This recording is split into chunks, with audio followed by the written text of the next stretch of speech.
Bueno, buenas tardes con todos y todas y también con las personas que de alguna manera nos van a alcanzar en algún momento en YouTube.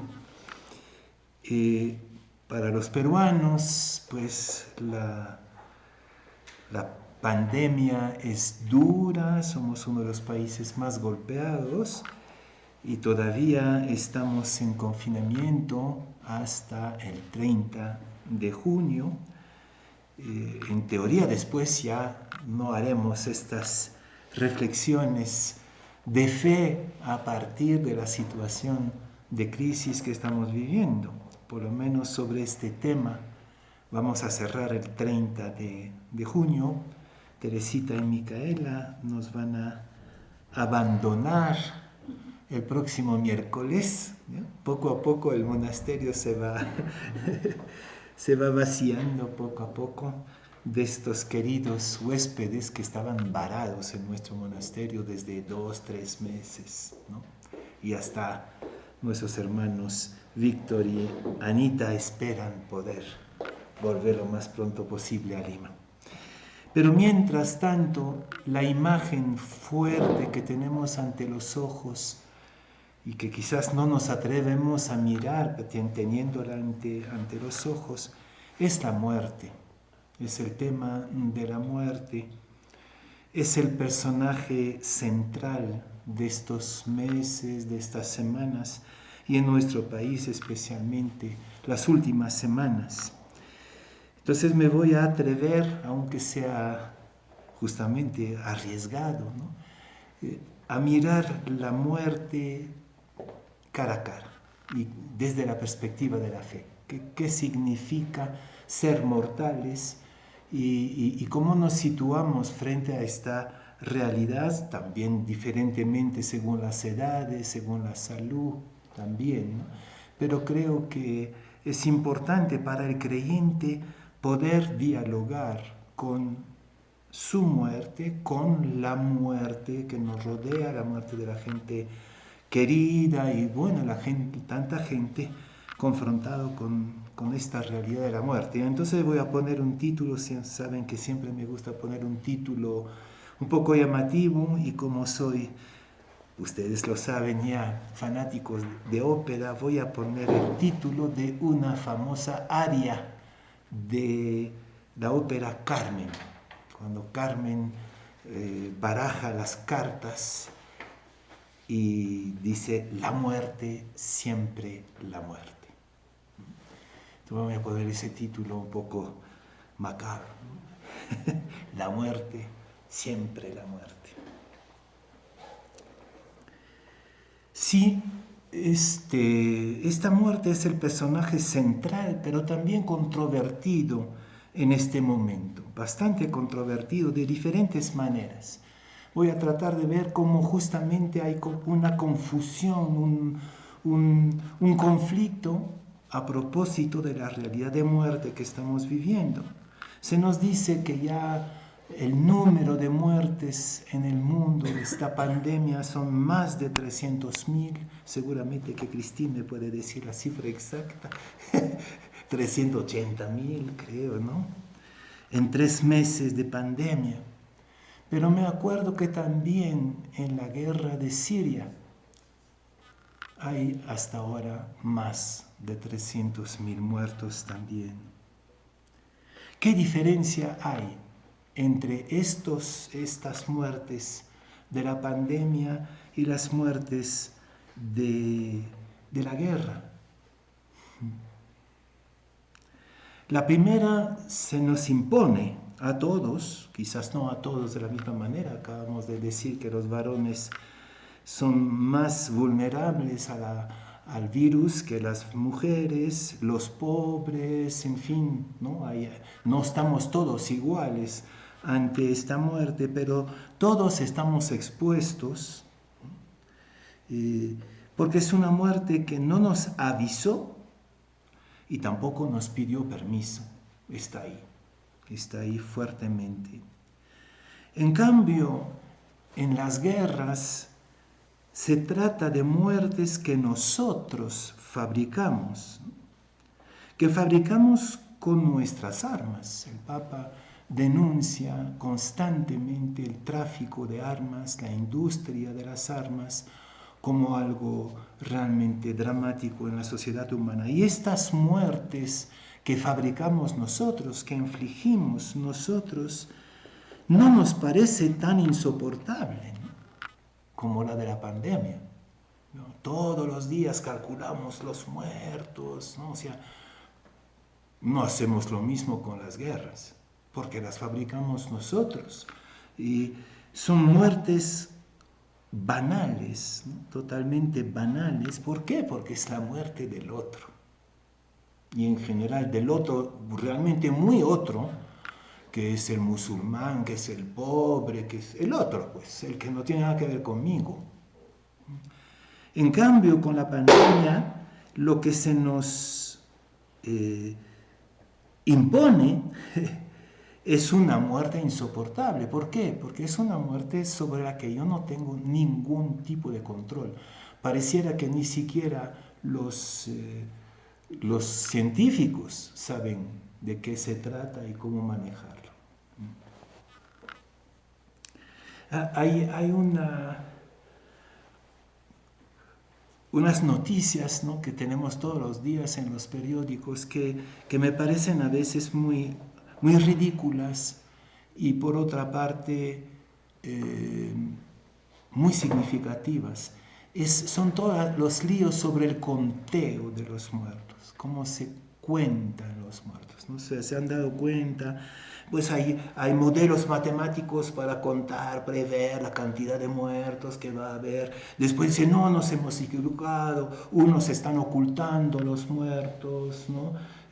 Chile ha rebajado el nombre de muertos, yo no sé cómo hacen, pero hay una especie de angustia terrible sobre el control de la muerte. ¿Cómo vamos a controlar la muerte? Es insoportable en nuestra sociedad no controlar, ¿no? No solamente la cuestión de muerte, todo lo necesitamos controlar, encontrar una razón, explicar y por lo tanto encontrar culpables, ¿no? Con estas muertes, por ejemplo, ya no se habla tanto, ¿no? Pero en un primer momento el culpable era el laboratorio chino. ¿Ya? Tenía que haber, o sea, tenemos que controlar la muerte porque es verdaderamente insoportable. Hay otra mirada también que es sublime sobre esta realidad de muerte y también controvertida. Bueno, hay hombres políticos como nuestro presidente que mal que bien, como puede, considera que su responsabilidad política es luchar contra la muerte. ¿Sí? Y tenemos héroes, santos, no sé cómo llamarlos, que son médicos, que son, bueno, tu sobrino, ¿no? O enfermeras, policías, militares, que han dado su vida por eso, por luchar contra esta muerte impuesta. Y me parece tan emocionante que vuelvan después, ¿no? Algunos han vencido el coronavirus y vuelven a estar en las calles, etc. Es realmente impresionante. Pero hay otros que ningunean la muerte. La muerte, la respuesta del presidente de Brasil, Bolsonaro, ¿no? Cuando se le hablaba de la cantidad de muertes que hay en Brasil, su respuesta es, ¿y qué? ¿Y qué? Todo lo contrario, ¿no? Lo importante es la economía. Y el señor Trump, que se gloriaba de ser el país con el mayor número de muertos, ¿no? O sea, America First, también en el número de muertos, o sea, ningunear completamente la muerte. Es que todo esto da la impresión que no sabemos qué hacer, ni qué pensar de la muerte. Sí, pues ahora nos damos cuenta, por ejemplo, que el presupuesto de la salud en nuestros países es ridículo, que no habíamos previsto, que hay mucha corrupción, ¿ya? Pero también tiene que ver con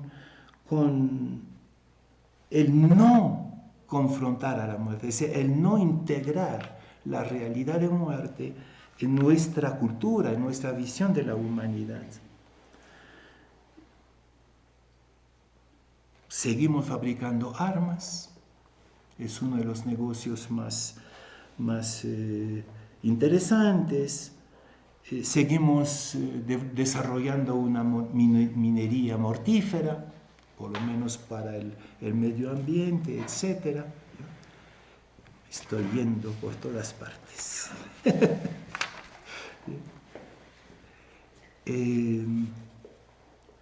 Y da la impresión que hay muertes importantes y muertes que no lo son. Voy a volver también después a este acontecimiento tan dramático de la muerte del George Floyd, ese negro americano, ¿no? Afroamericano, que ha desencadenado toda nueva conciencia ante la muerte de los que no importan. De los que no importan por el color de su piel, ¿no?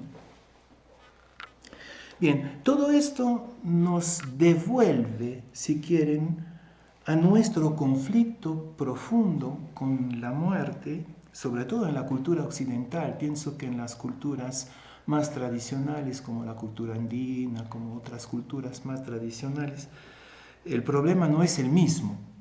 Son culturas que han integrado mejor el tema de la muerte. Pero nuestro conflicto con la muerte es un conflicto de omnipotencia. Somos gente que queremos dominar, ¿no? Es una cultura de dominación, de omnipotencia, y entonces no importa matar, porque esa es nuestra potencia. Somos capaces de matar 300.000 en Siria, ¿ya? Pero no nos gusta que la muerte nos venza globalmente, como es el caso en este momento, ¿no? Que no la podamos controlar. Entonces quisiera entrar en este conflicto de potencia, de poder.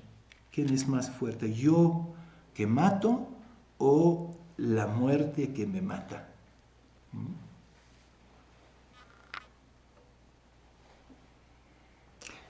Me hago una pregunta desde mucho tiempo, lo he trabajado varias veces. En el fondo, ¿la muerte existe? Yo creo que no existe la muerte como algo separado de mí. Yo nunca he visto la muerte, aunque los chicos digan que es la muerte, ¿no? Este tipo es la muerte, dicen en jerga, ¿no? Pero yo nunca he visto la muerte, nunca la veré, no existe la muerte. Lo que existe son los mortales, eso sí, ¿ya? Somos todos mortales. Y la muerte se vuelve un problema, una enemiga, cuando yo me creo o me quiero inmortal, omnipotente.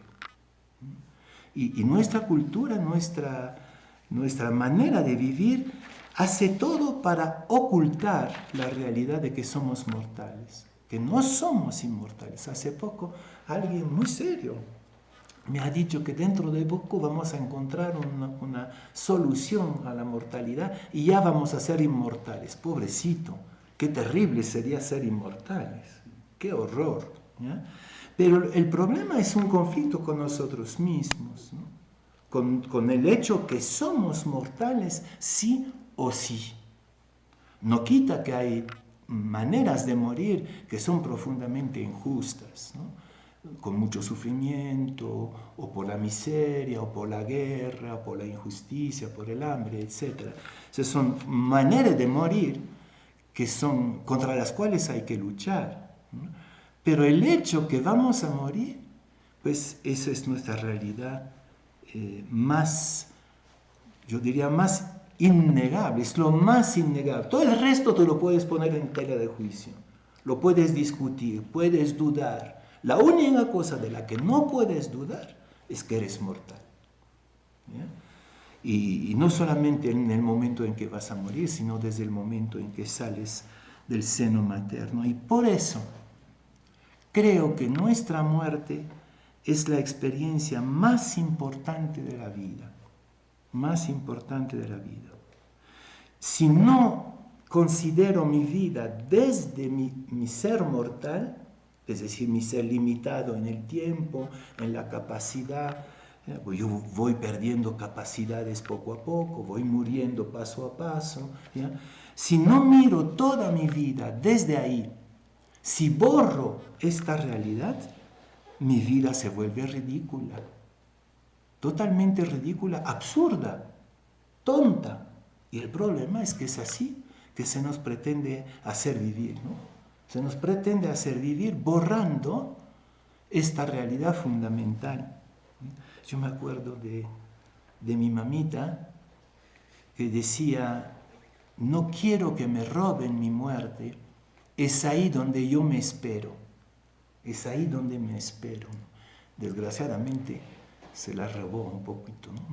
No pudo vivir esta realidad de confrontación con su muerte, y muy poco tiene la posibilidad.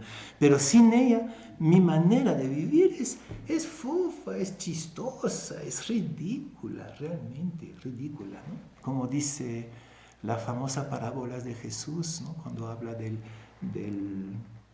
ricachón, ¿no? Que ha construido ¿cómo? El del granero. El granero, un granero enorme para poner su grano. Y idiota, mañana te van a pedir la vida, ¿no? O sea, no había puesto su mortalidad como elemento de su discernimiento. Siempre debe estar ahí. La regla de San Benito, con toda la tradición monástica, dice que el monje tiene que tener la muerte siempre ante los ojos. Siempre ante los ojos. No para tener miedo, no para... a veces sí dice la regla, no tener miedo al infierno. Bueno, esas cosas felizmente ya no nos asustan, ¿no? Pero no, es decir, medir todo desde la muerte. Todo, evaluar todo y saber gozar de la vida porque somos mortales, ¿no? El Eclesiastés cuenta eso, ¿no? Goza, porque tú eres mortal. Y el hecho de ser mortal hace que la vida es más gozosa todavía. ¿Ya? También la muerte es la verdadera fuente de nuestra libertad. Eso lo sentimos mucho, lo hemos trabajado en otras charlas de estos meses, ¿no? Pero como si tú evalúas tus apegos, tus proyectos desde la muerte, libérate. De toda manera, ¿eh? Tu granero, déjalo, ¿no? Déjalo. Les confieso que estoy trabajando mucho eso en mi meditación estas semanas, ¿no? O sea, cómo la muerte es la fuente de la verdadera libertad. Sobre todo si tú das la vida, ¿no? Mi vida nadie me la roba, dice Jesús, yo la doy. Sí creo que entonces la pandemia, con todo lo trágico que es, repone la muerte en el corazón de nuestra conciencia. No podemos escapar, ¿no? A veces, como estamos un poco confinados, hablamos mucho de todo esto, ¿no? Lo hablamos, y me pienso, bueno, quizás hablamos demasiado de esto, tendríamos que hablar de, no sé, pues hablamos de las alpacas, de las flores, hablar de otra cosa. Pero, ¿y por qué no? ¿Y por qué no hablar de esto mismo que está en el corazón hoy de nuestra conciencia? También de nuestras convicciones. ¿Cuáles son nuestras convicciones? Voy a hacer una pequeña visita a la fe, a nuestra fe, puesto que siempre lo que tratamos es confrontar nuestra fe con la realidad, ¿no? ¿Qué relación hay entre la fe y la muerte? Creo que en otra reflexión señalaba que sí hay imágenes religiosas que son una manera de escapar a la muerte, ¿no? Sí, pero nos volveremos a ver después, por ejemplo, ¿no? Entonces escapo a la realidad de la muerte, ¿ya? O Dios puede hacer todo, ¿no? todo es posible para Dios. Sí, hay imágenes religiosas que nos desvían de la responsabilidad de mirar la muerte cara a cara. Pero si somos un poco lúcidos, la fe cristiana, la verdadera fe, nuestra convicción, nuestro discipulado con Jesús, se construye sobre la muerte injusta e ignominiosa de un solo ser humano, ¿no? Jesús. O sea, el punto de partida de nuestra fe es la muerte de Jesús. No tanto la vida, sí, después la vida de Jesús va a ser reinterpretada por los discípulos van a recordar, van a hacer memoria de la vida de Jesús, muy corta además, una vida muy corta. Pero ¿cuál ha sido el clic para releer la vida de Jesús? Y su vida con él ha sido la muerte de Jesús que ha puesto en marcha toda la reflexión de la fe. Y no cualquier muerte, por supuesto, ¿no? O sea, se han dado cuenta, primero, que era una muerte injusta, ignominiosa, de esas muertes que no importan, ¿no? Estos muertos que no importan, ¿no? Y entonces descubrieron en esta muerte injusta el punto de partida de una vida alternativa. Y en castellano hay una diferencia, busqué en francés, pero no existe en francés la diferencia entre luto y duelo. Aparentemente son dos cosas parecidas, pero no, son dos momentos diferentes frente a la muerte. El luto, vuelvo a la imagen de María en el sepulcro, que ya trabajé en otro momento, el luto es cuando tú lloras el muerto. Tú lo lloras, no soportas que se haya ido, te resistes a que se haya ido, ¿no? Tú dices, no, ese es el luto. Aquí en la tradición andina es muy bonito además, ¿no? Hacen luto durante 3 años, de negro, y normalmente quizás ahora cambia, ¿no? Pero no pueden bailar, no, ¿por qué? Porque están añorando. ¿Ya? Están añorando al muerto. María pregunta al jardinero, ¿verdad? ¿Dónde lo has puesto? Lo voy a recoger. Ese es el luto. Pero después de 3 años, es muy bonito, después de la última misa de 3 años del difunto, la familia sale de la iglesia, lo he visto una vez justamente con Efraín por su mamá. Fue una cosa preciosa. Y ahí mismo, en el patio de la parroquia, se sacan toda la ropa negra, ¿ya? Y debajo el hombre está vestido de blanco y la mujer de una pollera roja y empiezan a bailar. Ese es el duelo. Verán la diferencia entre el luto y el duelo. El luto es no acepto la muerte. Y estamos en un mundo que está en luto constantemente porque se niega a ser mortal. ¿Ya? En cambio, el duelo es cuando tú dices al difuntito, bueno, yo te dejo ir. Yo te dejo morir en paz. Incluso después ya el muertito ya no viene, ¿no? Sino cada año, durante 3 años, el muerto viene a saludar a su familia. Y se le hace un altar y todo, ¿no? El 1 de noviembre, es muy, muy bello, muy, muy bello. ¿Ya? Pero después ya no, porque se le ha dado el permiso al muerto de estar en su estado de muerto, en su vocación de muerto, podríamos decir, desde la fe, y en este momento la familia, los amigos recogen la memoria, o quizás en lenguaje cristiano tendríamos que decir el memorial, es decir, la esencia de lo que ha sido esta persona, de lo que es esta persona, y empieza algo nuevo. Ese es el duelo. Ese es el duelo. Es el vuelco hacia una vida nueva. Y creo que la resurrección, la experiencia de la resurrección ha sido, de cierta manera, para los discípulos, el salto del luto lloraban a un difunto, al duelo descubrieron que estaba viviente, ¿no? Que era un viviente.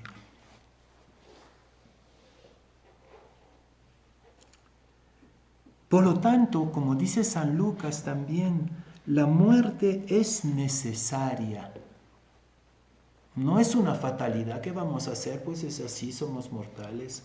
Ojalá venga lo más tarde posible, ¿no? No, dice Lucas, era necesario que sufriera Cristo o que muriera Cristo.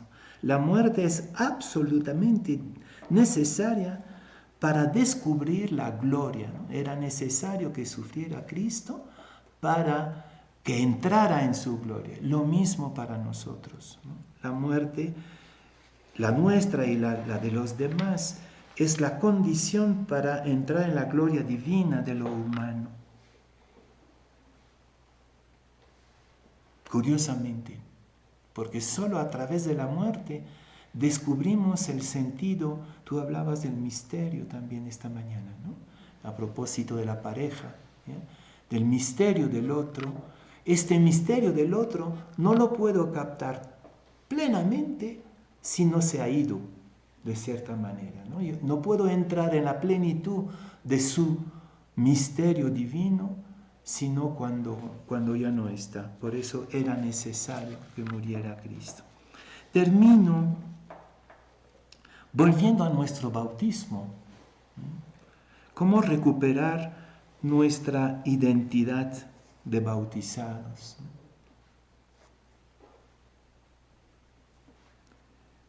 Cantamos regularmente con el Salmo 113, bautizados en tu muerte, Señor, viviremos contigo.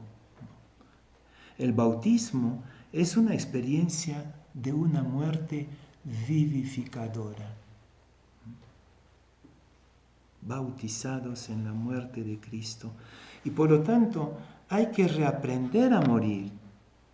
Hay que aprender a hablar de la muerte sin miedo, pero con gravedad. La gravedad, en sentido profundo de la palabra gravedad, es con peso, con todo su peso, con todo su sentido. El bautismo es tomar la muerte en serio. Y muy poco, claro, cuando son niños es un poco difícil de insistir en esto, ¿no? Pero los orientales, los evangélicos, por ejemplo, ¿no? Se bautizan en un lago, un río, y esto simboliza realmente la muerte, ¿no? Entonces, reaprender a morir, reconciliarse con nuestra mortalidad para poder vivir más plenamente. Viviremos contigo.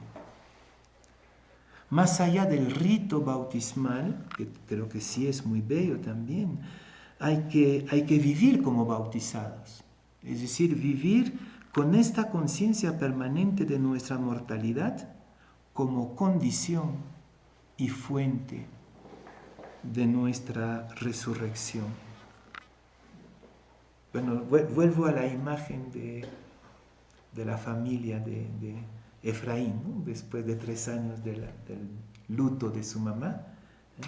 Yo me pregunto si el bautismo no es justamente aprender a despojarse, a sacar un poco como una alcachofa. La vida como algo de alcachofa, ¿no? Se saca una hoja, otra hoja, y finalmente solo queda el corazón. Y es eso vivir como bautizados, es sacar cada día un pedazo, una hoja, y quedarse solamente con el corazón. Pero nos duele tanto, ¿no? Es como si la alcachofa se resistiera a que se la pelara. Y entonces nunca vas a comer lo más rico de la alcachofa, que es el corazón. Te vas a quedar con lo picante de sus hojas. Entonces es eso, vivir como bautizados, es sacarse a sí mismo las hojas o dejar que la vida te las saque, ¿ya? Poquito a poco. Y claro, si hago ese proceso de bautizados diario, ¿no? Un bautizado de cada momento, de cada día, entonces voy a atreverme a estar del lado de los que mueren, y sobre todo de los que mueren injustamente. Y creo que ese es lo propio de lo cristiano, ¿no? Lo cristiano es el que se reconcilia con su mortalidad y por lo tanto se pone al lado y al servicio de los que mueren y sobre todo de los que cuya muerte es sin importancia, ¿no? Decía, hay muertes importantes y muertes que no importan. Y ahí sí quiero terminar con dos imágenes, dos íconos de esta vida bautismal.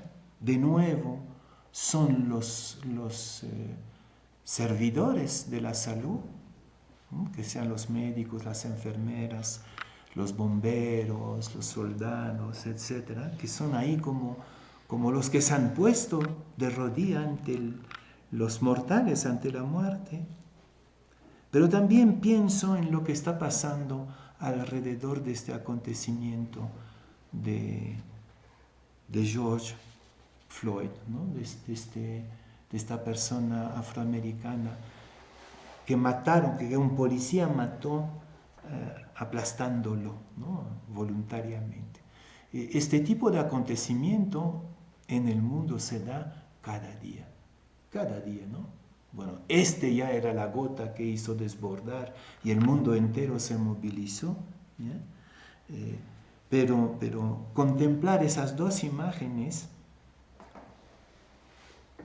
de la muerte, siempre la muerte, ¿no?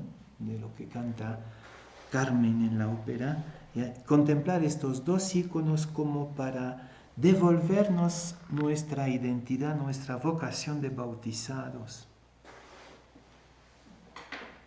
Y bueno, la muerte no es ni amenaza ni enemigo, es el lugar de nuestra verdad. Ahí está la verdad, no hay otro lugar. La única verdad es la muerte. Y todo se vuelve verídico a partir de ahí, ¿ya? Y es ahí entonces donde podemos a la vez encontrar nuestra unidad. Todos somos mortales. Y nuestra solidaridad, pues sí, todos somos mortales, por lo tanto somos solidarios en el sufrimiento, en el combate contra la muerte injusta. Bueno, espero que no les haya asustado demasiado. Gracias.